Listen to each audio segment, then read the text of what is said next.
Welcome students, সমস্ত ছাত্রছাত্রীকে science study in বেঙ্গলির পক্ষ থেকে ওয়েলকাম। আমরা ক্যাপাসিটার এবং ক্যাপাসিটেন্সের উপরে জেই মেন 2022 এবং ডব্লিউবিজি 2022-এর ক্লাসকে আমরা টার্গেট রেখে, অর্থাৎ 2022-এ আমরা কিভাবে প্রস্তুতি নেব তার জন্য আমরা কিছু প্রশ্ন উত্তর করছি। তার মধ্যে আমরা অলরেডি ফার্স্ট পার্ট আলোচনা করেছি, আমরা আলোচনা করব আজকে সেকেন্ড পার্টে। A number of capacitor each of equal capacitance C are arranged as shown in the figure, equivalent capacitance A and B. ঠিক আছে, অর্থাৎ অনেকগুলো ক্যাপাসিটার যাদের প্রত্যেকের ধারকত্ব সি, তাদেরকে একটা গঠন দেখানো হয়েছে এখানে, লক্ষ্য করো গঠনটা। তাহলে এ এবং বি, এই যে প্রান্ত এ এবং বি, এই প্রান্তের মধ্যে ক্যাপাসিটেন্সটা কত, এবং লক্ষ্য করলে দেখবে ভালো করে এখানে একটা ক্যাপাসিটেন্স এরকমভাবে এই সব কটাই কিন্তু একটা ক্যাপাসিটেন্স ভ্যারি করছে। তো আমরা এখানে কিন্তু একটা জিনিস বলে দিয়েছি যে এন নাম্বার ক্যাপাসিটেন্স ভ্যারি করছে। তাহলে আমরা যদি টি তম গুচ্ছের ক্যাপাসিটেন্স ধরি, অর্থাৎ টি তম গুচ্ছ বলতে আমরা টি তম গুচ্ছে টি সংখ্যক সি ধারকত্ব যদি সমান্তরাল ধারকত্বে থাকে, সব কটা দেখো প্যারালালে আছে, অর্থাৎ এটাই সি, এটাই সি, এটাই সি, সি সি। তো টি তম, অর্থাৎ টি তম মানে কি, যে পঞ্চম ধারকত্ব হলে 5C, দশম হলে তাহলে এন নাম্বার আছে যেহেতু, তাহলে আমরা কি বলবো টি তম, সেটা দশমতম হতে পারে, কারণ এন তো ইনফিনিটিভ, কোনো সেন্স নেই। তাহলে আমরা বলতে পারি কি, যে যত ধারকত্ব হবে তত যোগফল হবে। তাহলে যদি 11টা ধারকত্ব হয় তাহলে কত, 11টা সি, মানে টি তম ধারকত্বে কত, টিসি। তাহলে এ ও প্রি প্রান্তদ্বয়ের তুল্য ধারকত্ব তাহলে কত হবে, দেখো এই টিটা কিন্তু যদি আমরা 1 থেকে ধরি সেটা এন নাম্বার পর্যন্ত আছে, অর্থাৎ টি যদি আমরা 1 নম্বর ধরি সেটা কিন্তু আছে এন নম্বর পর্যন্ত ধারকত্ব কত। তাহলে আমরা কি বলতে পারি, টি টু এন, অর্থাৎ 1 থেকে শুরু, যেটা ভ্যারি করছে এন পর্যন্ত, এবং সেই ধারকত্বটা কত, টিসি। তাহলে এখান থেকে যদি আমরা সি কমন নিই, তাহলে সি কমন নিলে আমরা ভ্যারি করতে পারি কি, টি 1 টু এন, এখানে টি হবে। তাহলে টি 1 টু এন এটা যদি হয়, তাহলে এর মানটা কত হয় আমরা জানি, অর্থাৎ টি যদি 1 থেকে ভ্যারি করে ম্যাক্সিমাইজ হয়ে 1 এন হয়, তাহলে সমান্তর প্রগতির সূত্র অনুযায়ী সি ইন্টু এটা কত হবে, N into N plus 1 by 2। তার মানে আমরা এর মান কত বলতে পারি, যে C N N plus 1 by 2। তাহলে এর ধারকত্ব এ ও বি প্রান্তের ধারকত্ব কত, তাহলে এইটাই হবে, অর্থাৎ অপশান ডিটা আমরা ক্লিক করতে হবে। সুতরাং আশা করি তোমরা বুঝতে পেরেছো, খুব ইজি প্রবলেম। ইজি বলবো না, এই প্রশ্নটাই অনেকের অসুবিধা হয়। এটা 2019-এর একটা প্রবলেম, অর্থাৎ জেই মেনে পড়েছিল। অনেকে প্রশ্ন করছো যে স্যার ডব্লিউবিজি আর জেই মেনের প্রিপারেশান কি একই? কিছুটা পার্থক্য হয়, কিন্তু তোমাদের প্রিপারেশানটা দুটোর জন্যই করতে হবে, ঠিক আছে। জেই মেনটা কিছুটা বলবো হালকা কোশ্চেন আসে, সেখানে ডব্লিউবিজিটা একটু কঠিন হয়, আবার কোনো বছর উল্টো হতে পারে। সো প্রিপারেশান সেই রকম নাও। অনেকে নেটের প্রিপারেশানের জন্য আমাকে রিকোয়েস্ট করছো, অবশ্যই নেটের প্রিপারেশানের জন্য আমরা তাদের হেল্প করব। তো চলে আসবো আমাদের নেক্সট প্রবলেমে। চলে আসবো আমাদের দ্বিতীয় প্রবলেম, এটাও একটা ইয়ার প্রবলেম। বিভিন্ন ইয়ারের প্রবলেমগুলো দিয়ে তোমাদেরকে বোঝাচ্ছি কী ধরনের প্রবলেম ভবিষ্যতে আসতে পারে এবং কী ধরনের সমস্যা তোমরা আসতে পারো। প্রশ্নটা দেওয়া আছে, parallel plate capacitor filled with oil, অর্থাৎ সমান্তরাল পাত ধারক, সে হচ্ছে তেল দিয়ে পূর্ণ করা আছে, তার পূর্ণ ডাইইলেকট্রিক কনস্ট্যান্ট অর্থাৎ পরাবৈদ্যুতিক ধ্রুবক কত, 2, এবং তার ক্যাপাসিটেন্স ধারকত্ব সি। যদি সেখান থেকে তেলটাকে আমরা রিমুভ করি, অর্থাৎ তেলটাকে যদি আমরা তুলে নিই, তাহলে capacity of the capacitor become, অর্থাৎ আগে যে ধারক ছিল, ঠিক আছে, অর্থাৎ ধারকত্ব ছিল, সেখান থেকে ধারকত্বটা কতটা কমে যাবে। তাহলে আমরা ধারকত্ব ইকুয়াল টু কী জানি, C equal to Q V, অর্থাৎ আধান বাই ভোল্টেজ।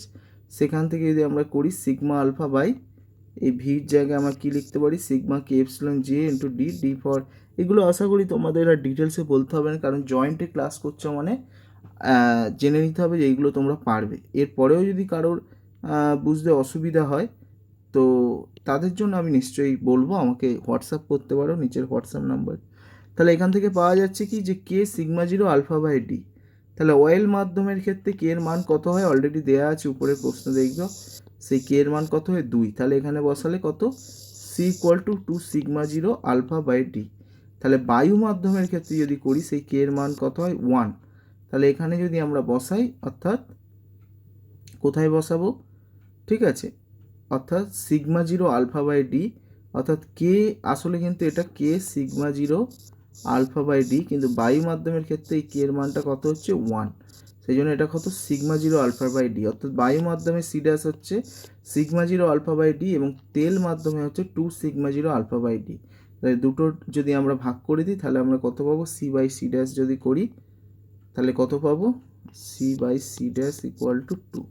তাহলে আমরা যদি বলি যে সি ড্যাশ ইকুয়াল টু কত, সি বাই 2, তার মানে ধারকত্ব কত হয়ে যাবে, অর্ধেক হয়ে যাবে। তার মানে আমরা কোন অপশানটা ক্লিক করব, অপশান ডি ক্লিক করব। চলে আসবো আমাদের নেক্সট প্রবলেমে, অর্থাৎ তৃতীয় প্রবলেমে। এখানে দেওয়া আছে কি যে একটা infinite circuit is formed by repetition the same link constitution of two identical capacitor a each with capacitance C, the equivalent capacitance A and B. অর্থাৎ এ এবং বি এর মধ্যে ক্যাপাসিটেন্স কত সেটা আমাদের বের করতে হবে। তাহলে এর পরিপ্রেক্ষিতে যদি আমরা একটা ইকুইভ্যালেন্ট ক্যাপাসিটেন্স টেনে নিই তো কেমন হবে সেটা,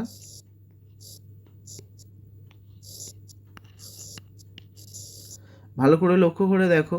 এই এ থেকে বি এইটুখানি, তারপরে কিন্তু একই মডেল দেওয়া আছে, মানে তারপরে কিন্তু সব ইনফিনিটি। তাহলে এ এবং বি এর মধ্যে এইটুখানি যদি আমরা নিই আর বাকি অংশটাকে যদি ডাইরেক্ট আমরা ইনফিনিটিভ সেকশানটাকে যদি আমরা কি ধরি, সি জিরো যদি ধরি, ইনফিনিটিভ সেকশানটাকে আমরা যদি ধরি সি জিরো, তাহলে সি জিরোর মানটা কত হবে, সি জিরোর মানটা কত হবে, তাহলে এই সি জিরোর সাথে কিন্তু এই যে সি আর সি আছে এই দুটো কিন্তু সি জিরোর সাথে কি হয়ে আছে, অর্থাৎ আমরা যদি বলি সি আর সি জিরো কিন্তু প্যারালালে আছে, মানে সি প্লাস সি জিরো এবং আরেকটা ক্যাপাসিটার সি, এইটা এবং এই টোটাল যে এই জায়গাটা, এই যে parallel C plus C zero, এটা কিন্তু সিরিজে আছে। তাহলে এদের মধ্যে যদি আমরা বার করি তাহলে কি হবে, এবং সেই ধারকত্বের মানটা কত হবে সেটাও কিন্তু সি জিরো হবে। কেন সি জিরো হবে সেটা আমি বলছি। তাহলে এদের মধ্যে সি প্লাস সি জিরো এবং সি এর মধ্যে যদি আমরা করি তাহলে আমরা কি পাবো একটু দেখে নিই। তাহলে এখান থেকে আমরা কি পাবো, যে এদের যদি তুল্য ধারকত্ব বার করি তাহলে C into C plus C zero by C plus C zero, এইটা ইকুয়াল টু আমরা কি পাবো, এইটা ইকুয়াল টু কিন্তু আমরা পাবো, অর্থাৎ এই যে ধারকত্বটা আমরা টোটাল পয়েন্টে এ অফ বার করছি সেটাও কিন্তু টোটাল মানটা কিন্তু সি জিরো, কারণ এখানে কি পরপর ইনফিনিটি মানটাকে, এইখানে টোটাল মানটাকে কিন্তু আমরা কত ধরে নিয়েছি, সি জিরো। তাহলে এখান থেকে আমরা বলতে পারি কি এটা ইকুয়াল টু সি জিরো। তাহলে এখান থেকে আমরা অর যদি পাই আমরা কি বলতে পারি,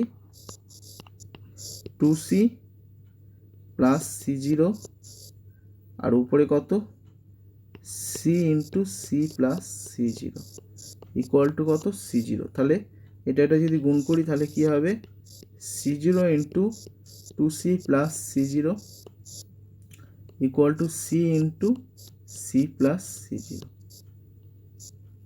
তাহলে এখান থেকে যদি আমরা করি C zero into 2c into C zero যদি করি তাহলে আমরা কত পাই, 2c C zero plus C zero square equal to, আর এটা গুণ করলে কত, C square plus C zero. তাহলে একদিকে আনলে আমরা কি পাচ্ছি দেখো, একদিকে আনলে কিন্তু আমরা পাচ্ছি C zero square plus 2c C zero minus C zero plus sorry এখানে মাইনাস হবে, সিটা ওদিকে চলে যাবে,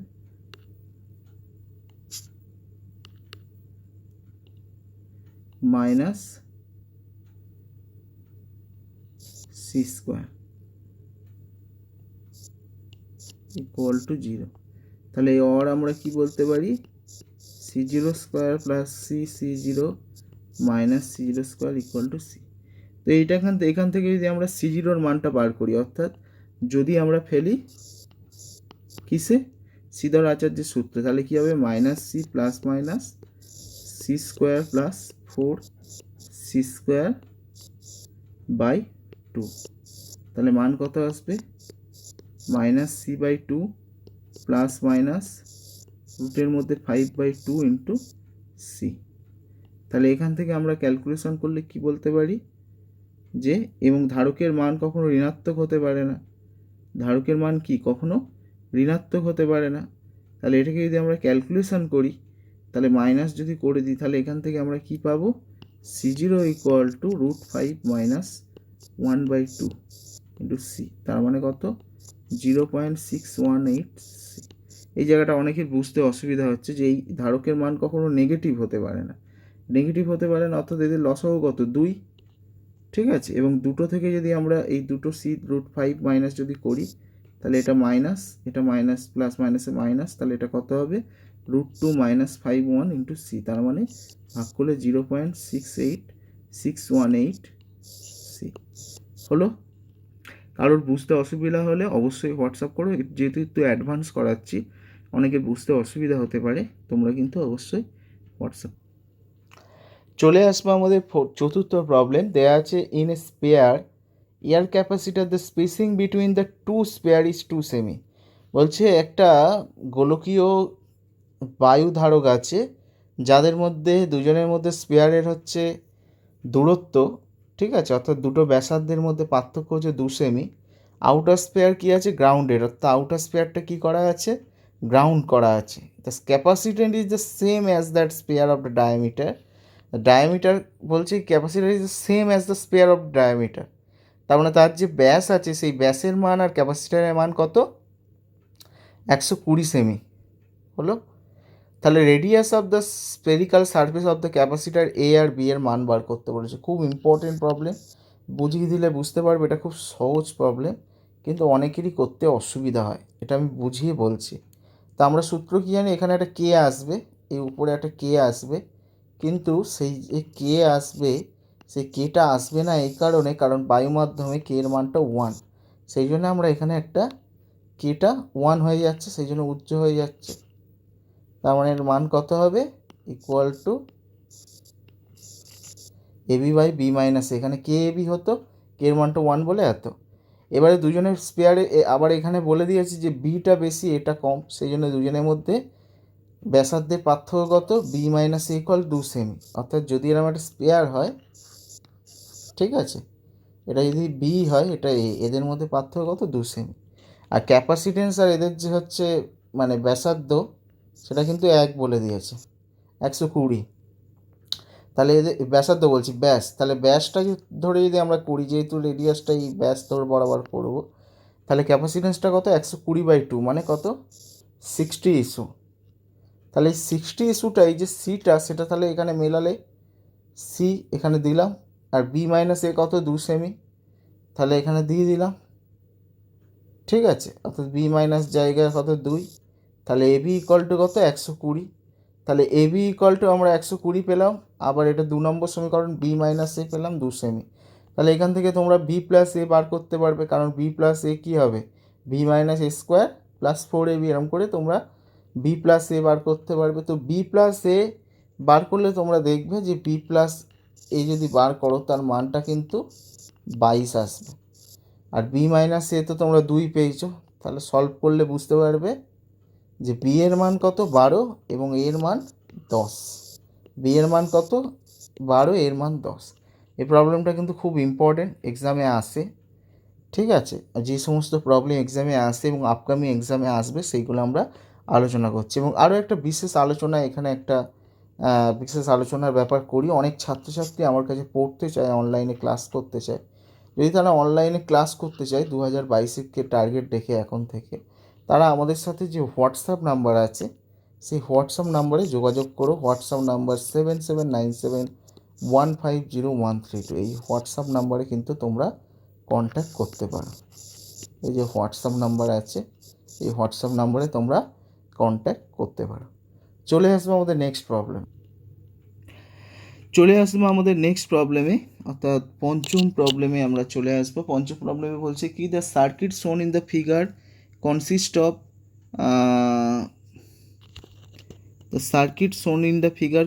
of two capacitor connected in the series joined to a battery. The graph shown in the potential as moves from the left, অর্থাৎ এই প্রশ্নটা উপরের প্রশ্নটা না, এই প্রশ্নটা left to right branch AB containing the capacitor if, অর্থাৎ এখানে একটা গ্রাফ লক্ষ্য করতে বলেছে। গ্রাফটা কি বলেছে যে এখানে যে গ্রাফটা আছে সেটা হচ্ছে কি না ক্যাপাসিটেন্সের সাথে ভোল্টেজের গ্রাফ, ঠিক আছে। এবং লেখচিত্র থেকে দেখা যাচ্ছে যে C1-এর দুই প্রান্তের বিভব প্রভেদ বলো বা C2-র দুই প্রান্তের বিভব প্রভেদ বলো, সেই লেখচিত্র থেকে আমরা দেখা যাচ্ছি, ঠিক আছে। অর্থাৎ C1-এর গ্রাফ যদি দেখি এবং C2-র গ্রাফ যদি দেখি, প্রত্যেকের কিন্তু দুটো গ্রাফই যদি মেলাই, প্রত্যেকের পয়েন্ট কিন্তু এ যেরকম ম্যাক্সিমাইজ করেছে এও সেরকম ম্যাক্সিমাইজ করেছে। অর্থাৎ যদি আমরা Q ইকুয়াল টু CV, তাহলে Q এর সাথে যদি V এর গ্রাফটা আমরা করি, অর্থাৎ V এদিকে Q, প্রত্যেকের কিন্তু আধানের ভ্যারিয়েশান একই হয়েছে। তার মানে আমরা বলতে পারি কি, যে এখান থেকে V যেমনভাবে বেড়েছে, প্রথমটার ক্ষেত্রে C1 পয়েন্ট যেখানে, অর্থাৎ প্রথমটার ক্ষেত্রে ধারকত্ব এখানে, এখানেও সেরকম, তাহলে এইরকমভাবে বেড়েছে। তার মানে কি, প্রত্যেকটার আধান সমানভাবে সংরক্ষণ হচ্ছে বা সমানভাবে ক্ষরণ হচ্ছে, এটাই বুঝতে পারছি। কারণ সঞ্চিত আধান সমান, যেহেতু লেখচিত্র দেখা যায় C1-এর দুই প্রান্তের বিভব প্রভেদ এবং C2-র বিভব প্রভেদে, ঠিক আছে, এবং C1-এর দুই প্রান্তে যদি বিভব প্রভেদ এবং C2-র বিভব প্রভেদ যদি আমরা করি, তাহলে লেখচিত্র থেকে কি দেখা যাচ্ছে, দেখো দুটোর প্লটিং কিন্তু এরকমভাবে বেড়ে যাচ্ছে। অর্থাৎ এখানে C1 C2, এবং এখানে একটা কথা বলা হয়েছে, the graph show the variation potential one moves left to range by, অর্থাৎ বিভবের গ্রাফটা কিন্তু পোটেন্সিয়াল দেখানো হয়েছে। এবং বিভবের গ্রাফ C1 C2-র যদি আমরা গ্রাফ করি, পরিষ্কার দেখতে পাচ্ছি কি ব্যাপার, যে প্রত্যেকের কিন্তু আধানটা সেম আছে, কারণ circuit shown in the figure consist of two capacitor connected in series. তার মানে আমরা বলতে পারি কি, যে ধারক দুটো যেহেতু শ্রেণীতে আছে, দেখো ভালো করে, এটাও কিন্তু সিরিজে আছে, এটাও পরস্পর একে অপরের সিরিজে আছে। তার মানে কি, তাদের আধানটা সমান, Q1 যা Q2 তা, কিন্তু গ্রাফ দেখলে সেখানেও আধানের ভ্যারিফিকেশানটা সমান বোঝা যাচ্ছে, কিন্তু যদি পোটেন্সিয়াল দুটো দেখি তাহলে কিন্তু ভ্যারি করছে। এবং সেই পোটেন্সিয়ালটা ভ্যারি করছে কি ব্যাপার, ভালো করে লক্ষ্য করে দেখো, যে C1-এর দুই প্রান্তে বিভব প্রভেদের থেকে C2-র বিভব প্রভেদটা কিন্তু বেশি হচ্ছে। অর্থাৎ C1-এর যদি আমরা পোটেন্সিয়াল করি, সেটার থেকে কিন্তু C2-র বিভব প্রভেদটা বেশি হচ্ছে, ঠিক আছে। তার মানে আমরা Q1-এর জায়গায় কী লিখতে পারি, C1 V1 C2 V2, C1 by C1 কত হবে, V2 বাই V1। তাহলে এখান থেকে কি বলছে, যে প্রথম যে বিভব প্রভেদটা সেটা কিন্তু দ্বিতীয় বিভব প্রভেদের থেকে বড়, অর্থাৎ C1-এর বিভব প্রভেদ কিন্তু V1-এর V2 C2-র থেকে বড়। তাহলে এটা যেহেতু বড়, তার মানে কি হবে, উল্টোটা আছে ব্যস্তানুপাতিক সম্পর্ক, তাহলে V1 বাই V2 এরকম হয়ে আছে। তার মানে কি, V1 যেহেতু গ্রেটার দ্যান V2, তার মানে উল্টোটা হবে C1 লেস দ্যান C2। তো এই প্রশ্নটাও ভ্যারি করে, এই প্রশ্নটাও দেয়, অনেকেই বুঝতে পারে না, অসুবিধা হয়, সেই কারণে তোমাদের সঙ্গে এই প্রশ্নটা আমরা আলোচনা করলাম। তার মানে অপশান সি। অনেকের একটু অসুবিধা হচ্ছে, হয়তো ভাবছি যে স্যার একটু অ্যাডভান্স বলে দিচ্ছে, আমাদের বুঝতে অসুবিধা হচ্ছে, কিন্তু তাদের জন্য একটা জিনিস বলি, যে অ্যাডভান্স বলছি না, আমি ঠিকঠাকই বলছি, ঠিক আছে। তোমাদের হয়তো একটু অ্যাডভান্স স্টাডিটা তোমরা কম করছো, অ্যাডভান্স স্টাডি করলে বুঝতে পারবে। বিগত অসুবিধা থাকলে হোয়াটসঅ্যাপে জানাতে পারো। চলে আসবো আমাদের নেক্সট প্রবলেম, বলছে যে the given circuit resonant capacitance between A and B এর কিন্তু ক্যাপাসিটেন্স তারা অলরেডি তুল্য ধারকত্ব জানে, সেটা কত 1 মাইক্রোফ্যারাডে, ঠিক আছে। তাহলে বলছে যে ক্যাপাসিটারের মান কত, দ্য ভ্যালু অফ সি, অর্থাৎ এখানে যে সি বেটা আছে তার মান কত। তো আমরা এক এক করে ভেঙে নেবো এটাকে, এক এক করে যদি ভেঙে নিই, প্রথমে লক্ষ্য করে দেখো, এই 2 আর এই 2 কিন্তু পরস্পর প্যারালালে আছে, তার মানে এদের যোগফলটা আমরা কি বলতে পারি, 2 2 যোগ করলে 4, মানে এইটুকানি ভ্যারি করে এইটা কি হয়ে যাবে, 4 মাইক্রোফ্যারাডে হলো। তাহলে সেইটাকে আমরা এখানে বসিয়ে দিচ্ছি, অর্থাৎ এটা কত, 8 মাইক্রোফ্যারাডে, এটা সি, আর 2 2 যোগ করলে কত হচ্ছে, 4 মাইক্রোফ্যারাডে। বুঝতে পারছো, এই 2 2 যোগ করলে যাদের অসুবিধা হবে অ্যাডভান্স বুঝে নিও। আচ্ছা, এইটা যেমন 1 মাইক্রোফ্যারাডে আছে থাকলো, আর এই যে এখানে যে কন্ডিশানটা হয়ে আছে 6 আর 12-র মধ্যে, 6 আর 12 দেখো কিন্তু সিরিজে আছে, তাহলে 6 আর 12 যদি সিরিজে থাকে, 6 আর 12-র মধ্যে যদি করি, তাহলে কত হবে, 6 ইন্টু 12 বাই 6 প্লাস 12, তার মানে 18, 6 ইন্টু 72, 72 বাই 6 প্লাস 12 মানে কত, 18, তার মানে কত, এটা কত হয়ে যাচ্ছে, এইটা কম্বিনেশানই হয়ে যাচ্ছে কত, 4। তাহলে এখান থেকে এই 4 আর এই 4 কী হয়ে যাচ্ছে, এই 4 আর এই 4 কী হয়ে যাচ্ছে, প্যারালালে হয়ে যাচ্ছে, ঠিক আছে। তাহলে এই 4 আর এই 4 প্যারালালে হয়ে যাচ্ছে, আর এই 8 আর এই 4 সিরিজে হয়ে যাচ্ছে। তাহলে এই 8 আর 4-এর যদি আমরা সিরিজ করি, তাহলে কত হবে, 8 ইন্টু 4, এইটা আর এইটা, এইটা আর এইটা, প্লাস 8 প্লাস 4 মানে কত, 32 বাই 12, তার মানে 8 বাই 3, ঠিক আছে। তাহলে এইটুখানি যদি আমরা ভেঙে করি,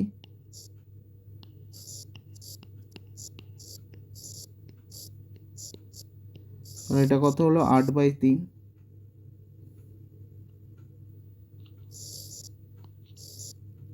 হলো। এবং এখানে যদি লক্ষ্য করি 1 মাইক্রোফ্যারাড এটা আছে, এই চার কিন্তু প্যারালালে আছে, মানে এদের কত হবে 8 মাইক্রোফ্যারাড, এবং সেই 8 মাইক্রোফ্যারাডে কি 1 যে মাইক্রোফ্যারাডে ওখানে পড়ে আছে তার সাথে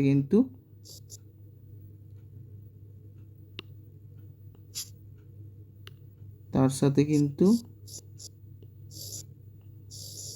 সিরিজে আছে। এবারে এদের তিনটের মধ্যে কাজ করব, তিনটের মধ্যে যদি কাজ করি তাহলে কি হবে 8 আর 1 কিন্তু সিরিজে আছে, তাহলে 8 আর 1 যদি সিরিজে থাকে তাহলে কত হবে এদের মধ্যে যদি আমরা করি 8 × 1/8 + 1, তার মানে কত 8/9। তাহলে এখান থেকে করলে কি এই সিটা পড়ে আছে, এইটার সাথে এটা 8/3 এবং এইটা করে কত আসছে 8/9। তো এবারে আবার কি দেখা যাচ্ছে যে এরা কিন্তু পরস্পর কি হয়ে আছে প্যারালালে আছে, তার মানে আমরা বলতে পারি কি এদের মধ্যে যদি আমরা শর্ট করি অর্থাৎ প্যারালাল করি তাহলে কত হবে 3 আর 9 লসাগু 9, 24 + 8 মানে 32/9। তাহলে এই পুরোটা হয়ে যাচ্ছে কত 32/9, ঠিক আছে 32/9। তাহলে এই 32/9 সি এর সাথে কিসে আছে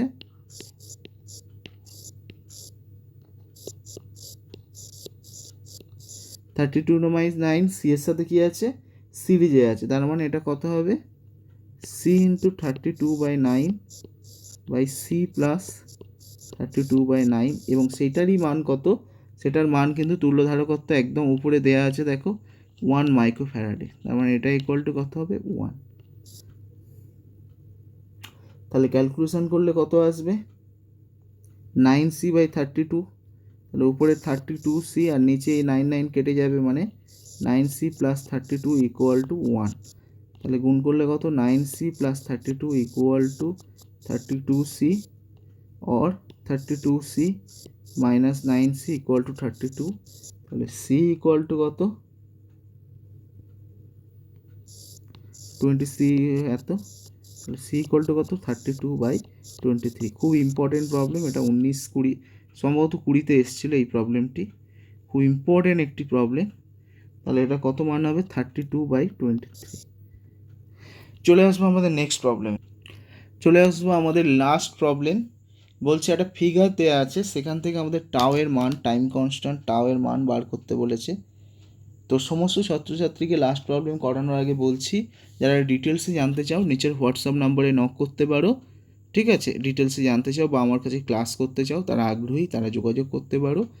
এবং যদি ক্লাসটি ভালো লাগে অবশ্যই লাইক করো, শেয়ার করো। তো আমাদের এটা দেয়া আছে কি একটা সার্কিট দেয়া আছে, তো সার্কিটটা দেখা আছে যে এই পয়েন্টটা খোলা আছে। তো এখানে টাউ কনস্ট্যান্ট, টাইম কনস্ট্যান্টের মান বার করতে বলেছে। তো প্রথমে এইটাকে যদি আমরা ভাঙি তাহলে আমরা লক্ষ্য করব কি যে এই যে 6R সাথে 3Rটা কিন্তু এরা কিন্তু 6R আর 3R এরা কিন্তু প্যারালালে আছে, এবং আরটা কিন্তু এই যে আর যেখান থেকে আর পয়েন্টটা যুক্ত হয়েছে এই আরটা কিন্তু এদের সাথে এরকমভাবে সিরিজে আছে। তাহলে 6R আর 3R এর যদি আমরা প্যারালাল করি কি হবে 6R × 3R/6R + 3R, তার মানে কত 8R²/9R = কত 2R। তাহলে এই দুটো আমরা সিরিজ করে কত পাচ্ছি 2R, এবং 1R এর সাথে শুধু আর এর যদি সিঙ্গেলের সাথে যদি আমরা তাহলে কি হয়ে যাচ্ছে এটা আর, এবং তার সাথে সিরিজে হয়ে যাচ্ছে কি এইটা, তার মান 2R। তাহলে এই আর 2Rকে যদি আমরা সিরিজ করি তাহলে কত পাবো কম্বাইন্ড 3R, এবং এই 3Rটা কি হয়ে আছে যেটা আমরা আলটিমেটলি এ আর বি পয়েন্ট যদি ধরি ভাঙলে এইরকমভাবে আসবে, এইটার মান 3R। তাহলে এই 3R এর সাথেই কিন্তু ক্যাপাসিটেন্সটা সিটা কিন্তু সিরিজে আছে, সিটা কিন্তু সিরিজে আছে। তাহলে এই যে বর্তনীটা আছে সেই বর্তনীর টাউ কনস্ট্যান্টের মানটা কত বার করতে বলেছে, এই 3R আর সি এতে আছে, বা এটাকে যদি আমরা ভেঙে করি ডাইরেক্ট এরকমভাবেও এখানে 3Rটাকে বসিয়ে দিতে পারি। তাহলে 3RC এতে আছে, তাহলে টোটাল টাউ কনস্ট্যান্টের মান কত হবে? 3RC, কারণ টাউ কনস্ট্যান্টের মান কী হয়? RC, তাহলে এখানে রেজিস্ট্যান্স কিন্তু 3R, তাহলে এটার মান কত হবে? 3RC। তো এইরকমভাবে আমরা 7টা প্রবলেমের মাধ্যমে দেখিয়ে দিলাম যে কত রকমের প্রবলেম আসতে পারে যেই মেনের জন্য। আরও যদি তোমাদের কোনো প্রবলেম জানার ইচ্ছা থাকে অবশ্যই তোমরা আমাদের যে হোয়াটসঅ্যাপ নাম্বার, সেই হোয়াটসঅ্যাপ নাম্বারে কিন্তু তোমরা পিং করতে পারো, করে কিন্তু ক্লাস করার জন্য অনুমতি চাইতে পারো। শর্তাবলী প্রযোজ্য এবং সেগুলো সেখানে বলে দেওয়া হবে। ওকে, তো ক্লাসটি ভালো লাগলে লাইক করো, শেয়ার করো এবং সাবস্ক্রাইব করো আমার চ্যানেল।